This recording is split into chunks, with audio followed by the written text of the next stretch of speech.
പിതാവിൻ്റെയും പുത്രൻ്റെയും പരിശുദ്ധാത്മാവിൻ്റെയും നാമത്തിൽ ആമേൻ. പ്രിയപ്പെട്ടവരെ, ഇന്ന് ഒക്ടോബർ 6 തിങ്കളാഴ്ച.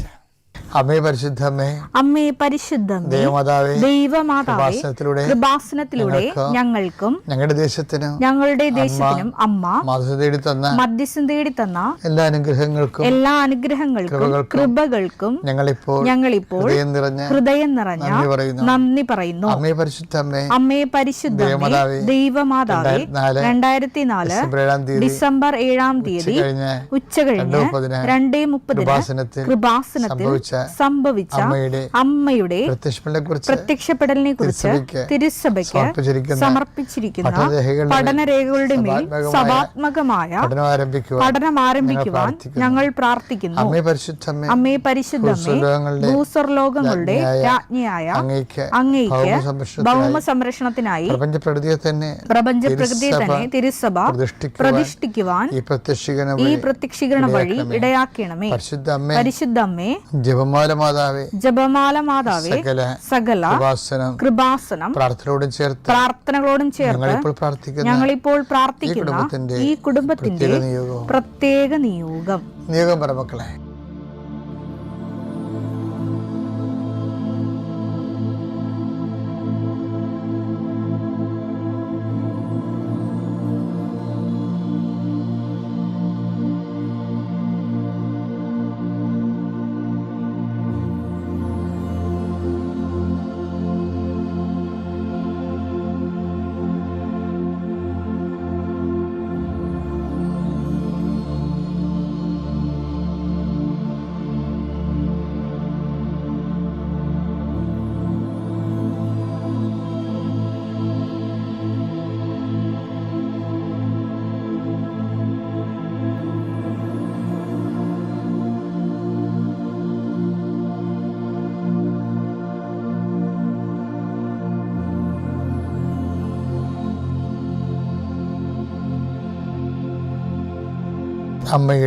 അമ്മയുടെ പ്രത്യക്ഷീകരണത്തിന്റെ ഈ അനുഗ്രഹവേളയിൽ ഞങ്ങൾക്ക് സാധിച്ചു തരുവാൻ കനിയണമേ. ആമേൻ. വിശ്വാസ പ്രമാണം. സർവശക്തനായ പിതാവും ആകാശത്തിന്റെയും ഭൂമിയുടെയും സൃഷ്ടാവുമായ ദൈവത്തിൽ ഞാൻ വിശ്വസിക്കുന്നു. അവിടുത്തെ ഏകപുത്രനും ഞങ്ങളുടെ കർത്താവുമായ ഈശോമിശിഹായിലും ഞാൻ വിശ്വസിക്കുന്നു. ഈ പുത്രൻ പരിശുദ്ധാത്മാവിനാൽ ഗർഭസ്ഥനായി കന്യകാമറിയത്തിൽ നിന്ന് പിറന്ന് പൊന്തിയോസ് പീലാത്തോസിന്റെ കാലത്ത് പീഡകൾ സഹിച്ച് കുരിശിൽ തറയ്ക്കപ്പെട്ട് മരിച്ച് അടക്കപ്പെട്ട് പാതാളങ്ങളിൽ ഇറങ്ങി മരിച്ചവരുടെ ഇടയിൽ നിന്ന് 3-ാം നാൾ ഉയർത്ത് സ്വർഗത്തിലേക്ക് എഴുന്നള്ളി സർവശക്തിയുള്ള പിതാവായ ദൈവത്തിന്റെ വലതുഭാഗത്തിരിക്കുന്നു. അവിടെ നിന്ന് ജീവിക്കുന്നവരെയും മരിച്ചവരെയും വിധിക്കുവാൻ വരുമെന്നും ഞാൻ വിശ്വസിക്കുന്നു. പരിശുദ്ധാത്മാവിലും ഞാൻ വിശ്വസിക്കുന്നു. വിശുദ്ധ കത്തോലിക്കാ സഭയിലും പുണ്യവാന്മാരുടെ ഐക്യത്തിലും പാപങ്ങളുടെ മോചനത്തിലും ശരീരത്തിന്റെ ഉയർപ്പിലും നിത്യമായ ജീവിതത്തിലും ഞാൻ വിശ്വസിക്കുന്നു. ആമേൻ. സ്വർഗ്ഗസ്ഥനായ ഞങ്ങളുടെ പിതാവേ, അങ്ങയുടെ നാമം പൂജിതമാകണമേ. അങ്ങയുടെ രാജ്യം വരണമേ. അങ്ങയുടെ തിരുമനസ് സ്വർഗത്തിലെ പോലെ ഭൂമിയിലും ആകണമേ. അന്നു വേണ്ടുന്ന ആഹാരം ഇന്ന് ഞങ്ങൾക്ക് തരണമേ. ഞങ്ങളോട് തെറ്റ് ചെയ്യുന്നവരോട് ഞങ്ങൾ ക്ഷമിക്കുന്നത് പോലെ ഞങ്ങളുടെ തെറ്റുകൾ ഞങ്ങളോടും ക്ഷമിക്കണമേ. ഞങ്ങളെ പ്രലോഭനത്തിൽ ഉൾപ്പെടുത്തരുതേ, തിന്മയിൽ ഞങ്ങൾ രക്ഷിക്കണമേ. ആമേൻ. നന്മ നിറഞ്ഞ മറിയമേ, സ്വസ്തി. കർത്താവ് അങ്ങയുടെ കൂടെ സ്ത്രീകളിൽ അങ്ങ് അനുഗ്രഹിക്കപ്പെട്ടവളാകുന്നു. അങ്ങയുടെ ഉദരത്തിൻ ഫലമായി ഈശോ അനുഗ്രഹിക്കപ്പെട്ടവനാകുന്നു. പരിശുദ്ധ മറിയമേ, തമ്പുരാന്റെ അമ്മേ, പാപികളായ ഞങ്ങൾക്ക് വേണ്ടി ഇപ്പോഴും ഞങ്ങളുടെ മരണസമയത്തും തമ്പുരാനോട് അപേക്ഷിക്കണമേ. ആമേൻ. എൻ്റെ കർത്താവേ, നിന്റെ ഉന്നതമായ നാമത്തെ സ്വസ്ഥം ചെയ്യുന്നു. എൻ്റെ കർത്താവേ, നിന്റെ വിശുദ്ധ പൗരോഹിത്യത്തെ മഹത്വപ്പെടുത്തണമേ. കർത്താവ്, തൊഴിലില്ലാത്തവർക്ക് വേണ്ടിയും തൊഴിൽ നഷ്ടപ്പെടാൻ പോകുന്നവർക്ക് വേണ്ടിയും വിസ പ്രോസസ്സിംഗ് ഇരിക്കുന്നവർക്ക് വേണ്ടിയും വിസ പുതുക്കി കിട്ടാത്തവർക്ക് വേണ്ടിയും പ്രാർത്ഥിക്കുന്ന കർത്താവ്, സ്ഥലം വിറ്റുമാറാനുള്ളവർക്ക് വേണ്ടിയും അതുപോലെ തന്നെ സ്ഥലങ്ങൾ പ്രമാണം ചെയ്യാൻ ഭാഗോടമ്പടി പ്രമാണം ചെയ്യാനും വിൽപ്പത്രങ്ങൾ പ്രമാണം ചെയ്യുന്നതിന് വേണ്ടിയും കർത്താവ്, അത് നടപ്പിൽ വരുന്നതിന് വേണ്ടി പോകുന്ന തടസ്സങ്ങൾക്ക് പരിഹരിക്കപ്പെടുന്നതിന് പ്രമാണ സംബന്ധമായ എല്ലാ തടസ്സങ്ങളും പരിഹരിക്കുന്നതിന് വേണ്ടിയുള്ള നിൻ്റെ യാത്രകൾ, ഗവൺമെൻറ് ഓഫീസുകളിലേക്കുള്ള യാത്രകൾ, ആ വില്ലേജ് ഓഫീസിലേക്കുള്ള യാത്രകൾ, അക്ഷയയിലേക്കുള്ള യാത്രകൾ, ഇങ്ങനെ നിനക്ക് ആവശ്യമായ സർട്ടിഫിക്കറ്റുകൾ നേടിയെടുക്കാൻ വേണ്ടിയുള്ള നിൻ്റെ തത്രപ്പാടുകൾ എല്ലാം നീ അനുഗ്രഹിക്കട്ടെ. ഏതെങ്കിലും നിയമപരമായിട്ട് നിനക്ക് നിൻ്റെ ജീവിതം വീട് വെക്കാൻ പറ്റാതിരിക്കുക, പെരമേയാൻ പറ്റാതിരിക്കുക, അങ്ങനെ എന്തെല്ലാം തടസ്സങ്ങളുണ്ടൊക്കെ ഉണ്ടെങ്കിൽ പിടയ്ക്ക് നമ്പർ കിട്ടാതിരിക്കുക, അങ്ങനെ എന്താണ് നീ അനുഭവിക്കുന്ന പ്രയാസം? ചില സാധനങ്ങൾ കയ്യിൽ നിന്ന് പോയിട്ട് കാണാനില്ല, ഇവിടെ വെച്ചെന്നറിയാൻ പാടില്ലാത്ത രീതിയിൽ വിഷമിച്ച് നടക്കുന്ന വ്യക്തിയാകാൻ നീ. ചിലപ്പോൾ കൈ കഴിഞ്ഞ് വിട്ടുപോയ പണം തിരികെ കിട്ടാൻ യാതൊരു മാർഗ്ഗമില്ലാത്തത്, അങ്ങനെയുള്ള സത്യങ്ങൾ മറ്റുള്ളവർ അറിഞ്ഞു കഴിഞ്ഞാൽ നിനക്ക് ഭീഷണിയായി തീരുമ്പോൾ നീ വിറങ്ങലിച്ചിരിക്കുന്ന വ്യക്തിയാകാം. കർത്താവ് നിന്നെ ഈ നിമിഷം അനുഗ്രഹിക്കുന്നു. കർത്താവ് നിന്നെ സന്ധിക്കും. ദൈവത്തിനെതിരാവുന്ന നിനക്ക് യുക്തമായി പ്രവർത്തിക്കാൻ ആ സമയത്ത് നിങ്ങൾ എന്താണ് പറയേണ്ടതെന്ന് ആ സമയത്ത് അറിവ് നൽകുന്ന ചെയ്ത കർത്താവിൻ്റെ അഭിഷേക ശക്തി ആ തക്ക സമയത്ത് നിന്നെ സഹായിക്കട്ടെ. ജോബ് 2:10. ദൈവകരങ്ങളിൽ നിന്ന് നന്മ സ്വീകരിച്ച നാം തിന്മ സ്വീകരിക്കാൻ മടിക്കുകയോ. ഇത് ജോബ് ചോദിക്കണല്ല, ഇത് ശരിക്കും പറഞ്ഞാൽ നമ്മുടെ ദൈവസ്നേഹത്തോടെയാണ് ദൈവജനത്തെ അനുധാവനം ചെയ്യുന്നതെങ്കിൽ ദൈവത്തിന് അധികാരമുള്ള വിശ്വാസികളുണ്ട്. ഇപ്പം ജോബിൻ്റെ പുസ്തകം വായിക്കുമ്പോൾ എനിക്കെപ്പോഴും തോന്നിയിരിക്കുന്നത്,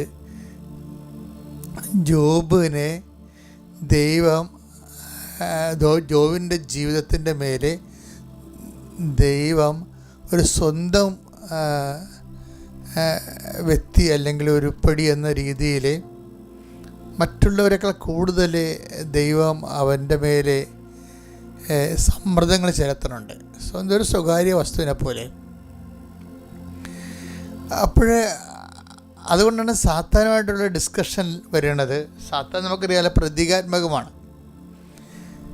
അതായത് സാത്താൻ ഡിസ്കഷനിൽ ദൈവം അഭിമാനത്തോട് ചോദിക്കുന്നതാണ്. ദൈവത്തിൻ്റെ ഒരു അഭിമാനമാണ് ജോബ്. അതായത് നീ ഭൂമിയിൽ എൻ്റെ ദാസനായ ജോബിനെ കണ്ടോ? അതാണ് ചോദ്യം. ജോബ് 2:3. എൻ്റെ ദാസനായ ജോബിനെ നീ ശ്രദ്ധിച്ചോ? അവനെ പോലെ നിഷ്കളങ്കനും നീതിനിഷ്ഠന തിന്മയിൽ നിന്ന് അകന്ന് ജീവിക്കുന്നവനുമായി മറ്റാരെങ്കിലും ഭൂമുഖത്തുണ്ടോ? ദൈവം ഒരു മനുഷ്യനെ കുറിച്ച് അഭിമാനിക്കുന്നത് ബൈബിളിലെ ഒരു വല്ലാത്ത ഒരു പ്രമേയമാണ്. ഇത് നമ്മളുടെ ഒരു റെഫറൻസ് പോയിൻ്റാണ്. നമ്മളും ഇപ്പോൾ എന്തെങ്കിലുമൊക്കെ സംഭവിക്കുമ്പോൾ അയ്യോ എനിക്ക് അത് കിട്ടിയിരുന്നെങ്കിൽ നമ്മൾ ആഗ്രഹിക്കത്തില്ലേ? അതുപോലെ ഒരു ആഗ്രഹം ഒരു ദൈവ പൈതലിന് തോന്നിക്കും. എന്താണ്? ദൈവം ജോബിനെക്കുറിച്ച് പറഞ്ഞ പോലെ എന്നെക്കുറിച്ച് പറഞ്ഞിരുന്നെങ്കിലെന്ന്. എന്താണ്? എൻ്റെ ദാസനായ ജോബിനെ നീ കണ്ടോ? എന്നിട്ട് ജോബിൻ്റെ നിഷ്കളങ്കതയും നീതിനിഷ്ഠയും ഒക്കെ ആണ്. പക്ഷെ ആ നീതിനിഷ്ഠ എന്ന് പറയുമ്പോൾ നീതിനിഷ്ഠ എന്നുള്ളത് വലിയൊരു വിഷയമാണ്. ജോബിൻ്റെ നീതിനിഷ്ഠ അടിസ്ഥാനപ്പെടുത്തിയിരിക്കുന്നത് എന്താണ്? അത് ഈ 2:10. എന്താണ്? ദൈവത്തിൻ്റെ കാര്യം വരുമ്പോഴും ഈ നീതിശാസ്ത്രം വർക്കൗട്ട് ചെയ്യുന്നുണ്ട്. എന്താണ്? ദൈവത്തിൽ നിന്ന് നന്മ സ്വീകരിച്ച നമ്മൾ, അത് ഒന്നിനു വായിച്ചത് 2:10. ദൈവകരങ്ങളിൽ നിന്ന് നന്മ സ്വീകരിച്ച നാം തിന്മ സ്വീകരിക്കാൻ മടിക്കുകയോ. അതാണ് നീതി എന്ന് പറയുന്നത്. അതാണ് എൻ്റെ ദാസനെ നീ കണ്ടു. ആ ഭാഗം ഒന്നിനു വായിച്ചേ. ജോബ് 2:3. ജോബ് 2:3 2:10 നമ്മളെ കണക്ഷൻ. എൻ്റെ ദാസനായ ജോബിനെ നീ ശ്രദ്ധിച്ചോ?